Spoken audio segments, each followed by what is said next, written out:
From the San Francisco Standard, San Francisco's office scene might not recover until 2042. Experts say, the experts are here again, they're weighing in. They say it'll take at least another decade, maybe two, for office vacancies to drop back to pre-pandemic levels. And hello, I'm not an expert. Well, actually, I am an expert. I 100% identify as an expert and expect you to address me as such. But I've said this about cities like San Francisco and, of course, New York, that if they started making decisions that worked for the actual residents of the city yesterday, it would still take a decade to clean this mess up. And their expert level prediction is actually darker than mine. But my name's Eric. This channel is called Report and Opine. Please like, comment, share, subscribe, hit the notification bell. I'm absolutely begging you. I'm begging you, please. Come on, please. It would help me a lot. It would cost you nothing. If you wanted to help me out even more and spend a little bit of money, go ahead and buy my book, New York City 2020, Gotham Unglued, on Amazon.com. That link will be in the description. But they say, imagine San Francisco 18 years from now. And here we go again with these weirdo pinko commie rags always trying to paint a picture like they're writing a novel or some poetry or something. That's more than 4 mayoral terms, at least one fashion cycle, and nearly one Van Ness Rapid bus lane project away. Okay, that's a good one, I guess. Because, same thing in New York, really. They have these weirdo unfinished projects. We all know about the bullet train to nowhere, but they've been working on a Van Ness rapid transit system for decades now or something. Of course, that hasn't been completed. Generation Alpha, who will be adults, will likely be calling Gen Z out of touch by then. And according to new long-term projections from real estate firm Avison Young, San Francisco won't be left with a glut of empty office buildings anymore. Okay, so on the positive side, in 2042, it won't be like this anymore. On that front, the situation midway through 2024 is pretty grim. Yes, and it takes an expert or real estate agent to realize that. The city has the highest vacancy rate of any major market in the country at more than 30%. And I'm hoping they're not going to pretend that they didn't literally do this on purpose. Using previous recovery periods as a model, the firm's research team projected 3 possible years in which the city's vacancy rates might again fall under double digits, as it was before the pandemic, when the office vacancy rate was considered relatively healthy. And I like how, these research firm, right? You don't have to do any research. You literally just need to read the news and realize this is actually really bad and it's going to take a long time to fix. But even here, we put a whole team of people on this to tell you that it's not coming back until 2042, which is essentially to say never. Everything's going to be quite different by then. The absolute dream scenario is 2030, which would require 6 constructive years of record-level leasing activity. More realistically, if such activity ends up matching the same level as the early 2010s, things could return to normal, the new normal, by 2033. Bingo. It's literally what I've been saying for at least the past 2 or 3 years, so that's spot on. It's going to take a decade, if you're lucky. I've said that a dozen times, and now they're finally publishing this with the help of some experts. But anything less than that would push things back to as far as 2042. And here's, love a good infographic. Potential scenarios for San Francisco office sector's recovery. Yeah, I'm sure. The point of the exercise wasn't to freak out building owners, but instead jumpstart painful but necessary conversations, said Louis Thibault, a senior market intelligence analyst for Avison Young. We need to level set with people so that they don't sit on their hands for too long, he said. If an owner can afford a building without tenants for that long, then it's time to find the highest and best use for it or move on. Is that to say we're going to put the junkies in there or the homeless people? And right now, the homeless people don't want to go into the shelters because they're not allowed to use their dope.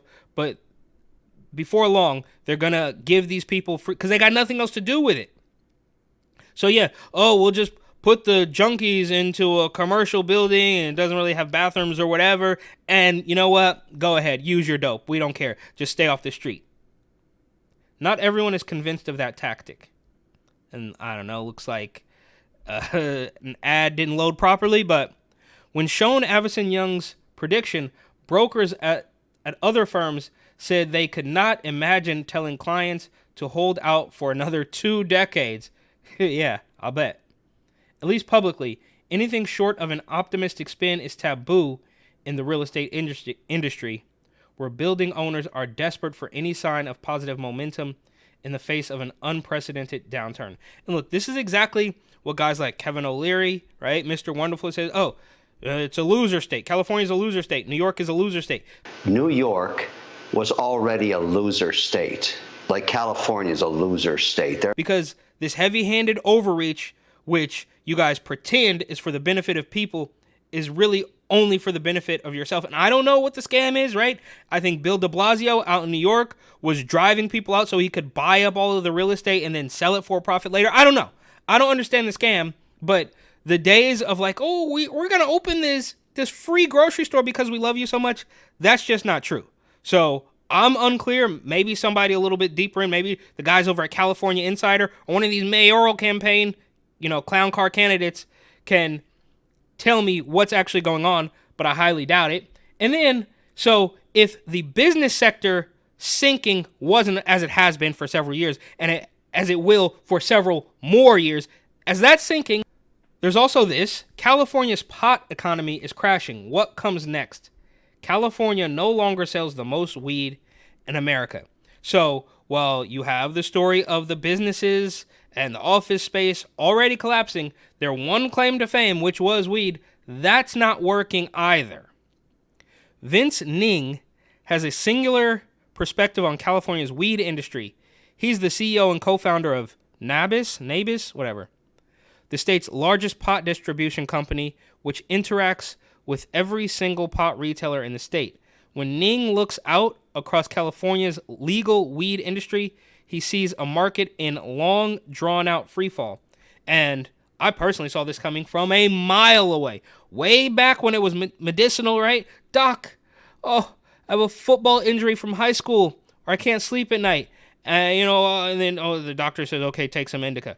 Fine, that worked for everybody. It was in a weird gray zone. But then when they went fully recreational and decided that they were going to tax people out of business, it was so clear, right? And I wasn't even, it was obvious, right? I'm eyeball deep in news now, so it's crystal clear. But a decade ago, it was also like, this is not going to be good. They're going to track weed from seed to sale, and they're going to make it impossible for anybody to operate.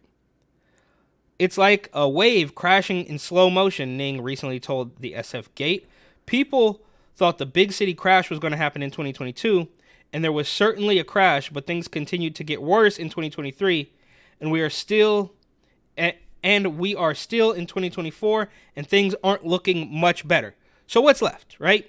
The retailers are gone. The office spaces are vacant. The weed isn't even selling. So what's the point? The latest data confirms Ning's point of view with signs of economic trouble nearly everywhere you look. Overall, sales have been falling for the past 2 years. The number of legal cannabis growers and brands has decreased by more than 70% since legalization first went into effect, according to the Mercury News. A recent report found that pot companies owe the state more than $730 million in back taxes. Money that California likely will never see, as most of these companies have already folded. So they did it. They destroyed the weed companies well before Rona. They destroyed the regular businesses after Rona. And the household name big box stores were either thieved out of operation, shut down because of Rona, and basically the same thing with the small, lesser known businesses. There's absolutely nothing left. And just for good measure, lawsuit aims to stop New York City's mass crackdown on marijuana shops, says it's unconstitutional. So we saw what the feds did to weed in California. Now it's completely destroyed. And this was obviously a botch job. And I literally don't know. Maybe they wanted to do something good, but probably not. It was all completely destructive from the beginning. So, we legalize weed because we love freedom, man, and you're going to do whatever it is you want. So pot shops are going to open up on every single corner In fact, 2 per block, but that's illegal. So what basically happened, as far as I understand, is that people didn't get these. We're gonna roll out these licenses, and we're gonna give these licenses to people of color, and it's all completely ridiculous. But really, what it boils down to is they have their hand in your pocket, because no blackjack, no dope deal, not a nickel bag gets sold in the park. From here on, nothing goes down unless I'm involved. No blackjack, no dope deals, no nothing.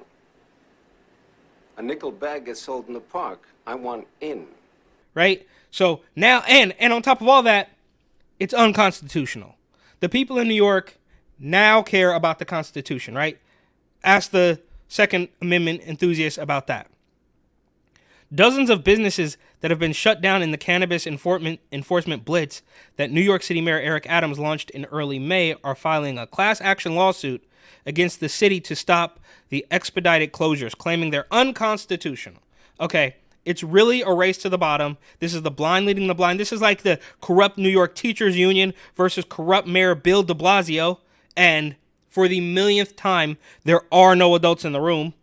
The enforcement effort, dubbed Operation Padlock to Protect, closed more than 300 stores suspected of making unlicensed cannabis sales between May 7th and June 3rd, according to Adams' office. The current pace of closure is fueled by state cannabis reforms passed in April that allow the NYPD and local sheriff's office to padlock a store suspected of selling cannabis without a license on the first inspection, without first obtaining a court order. The lawsuit, which was filed by 27 businesses on Wednesday, alleges that this practice violates the shop owners' constitutional due process rights because it lacks judicial oversight. And look, I know all too well that the bigwigs, the political cronies, the thugs in New York do not care one iota about the Constitution. So maybe for the pot dealers they do, but I know when I was just trying to go back to work, when they told me it was too dangerous to go outside because of Rona, I literally filed suit. And no, we're not going to do that. It's just not safe. Right. But you, of course, fast forward 3 weeks, and then the whole all of lower Manhattan is on fire because of fentanyl Floyd. And they destroyed sections of Flatbush. These little propaganda e-readers is what I call them, little kiosk thing where basically bums just plug their free cell phones into to charge and smoke dope under. Right. People destroyed those things that were actually rotating the names of other BLM martyrs. But that's a completely different story, and I digress. I get so triggered by these people talking about the Constitution. So, look, the weed rollout in New York, everybody knows, was completely botched, either on purpose or not, I don't know. It's going to be legal. Oh, it's going to be so amazing. But not for you, because we need our cut too.